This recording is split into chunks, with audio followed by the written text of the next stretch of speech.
Hi everyone. তো আজকে আমি আমার অভিজ্ঞতা থেকে একটা বিষয় আপনাদের সঙ্গে শেয়ার করতে চাই। যারা রিসেন্টলি রিসার্চ শুরু করেছেন বাংলাদেশে অথবা রিসার্চের সঙ্গে যুক্ত আছেন, তারা অনেকগুলো সমস্যার মধ্যে পড়েন। তার মধ্যে একটা কমন সমস্যা হচ্ছে যে আমরা রিসেন্ট যে পেপারগুলো আছে এগুলো পড়তে পারি না।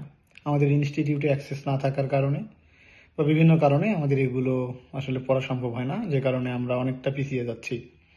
তো অনেকে কি করে থাকি, আমরা আমাদের যে পেপারগুলো দরকার সেগুলো আমরা আমাদের যে অ্যালুমনি, সিনিয়র বা ফ্যাকাল্টি দেশের বাইরে আছেন তাদের কাছ থেকে ডাউনলোড করে নিয়ে পড়ে থাকি। এক্ষেত্রে কিছু প্রবলেম হয় যে আমরা না বুঝেই অনেকগুলো পেপারের লিঙ্ক তাদেরকে পাঠাই, এবং যেগুলো আসলে প্রপার ওয়েতে না, যার কারণে আমরা ঠিক ইনফরমেশনগুলো তাদের কাছ থেকে পাচ্ছি না বা পেপারগুলো ডাউনলোড করে নেওয়া সম্ভব হচ্ছে না। এক্ষেত্রে আমি একটা টিপস দিব আপনাকে, যে বিষয়টা আপনাকে হেল্প করবে যে এই বিষয়ে আপনাকে খুব দ্রুত একটা সলিউশন পেতে। প্রথমত যে কাজটা করবেন, যে আপনি অনেকগুলো পেপারের লিস্ট বানিয়ে তাদেরকে দিবেন না। প্রথমে পেপারটি আগে আপনি অ্যাবস্ট্রাক্ট পড়ুন।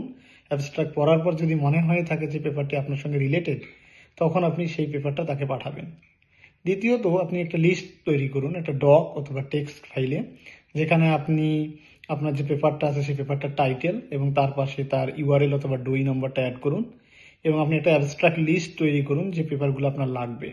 দেন আপনি সেটা তাকে মেইলে সেন্ড করুন এবং সেখানে একটা ভালো সাবজেক্ট দিন, ভালোভাবে লিখুন আপনার এই পেপারগুলো জরুরি ভিত্তিতে দরকার। হ্যাঁ, তারপরে আপনার গ্রেটিংস দিয়ে তাকে আপনি ফাইনালি আপনার একটা ঠিকানা উল্লেখ করে রাখুন। ইমেলে দেওয়ার সুবিধা হচ্ছে যে পরবর্তীতে ইমেলটা যদি সে রিপ্লে করে, তাহলে খুব সহজে আপনি পেপারগুলো সেই ইমেলের মধ্যে রেখে দিতে পারবেন। পরবর্তীতে আপনার পেপারগুলো হারিয়ে গেলেও আপনি সেই ইমেল থেকে নিয়ে আসতে পারবেন। তো এই যে পদ্ধতি আছে, এই পদ্ধতির সাহায্যে যদি আমরা চেষ্টা করি, তাহলে আমরা খুব সহজেই আমরা রিসেন্ট পেপারগুলো পড়তে পারবো আমাদের অ্যালুমনি বা আমাদের যে সিনিয়র ভাইয়েরা আছেন অথবা আমাদের টিচাররা দেশের বাইরে আছেন তাদের কাছ থেকে।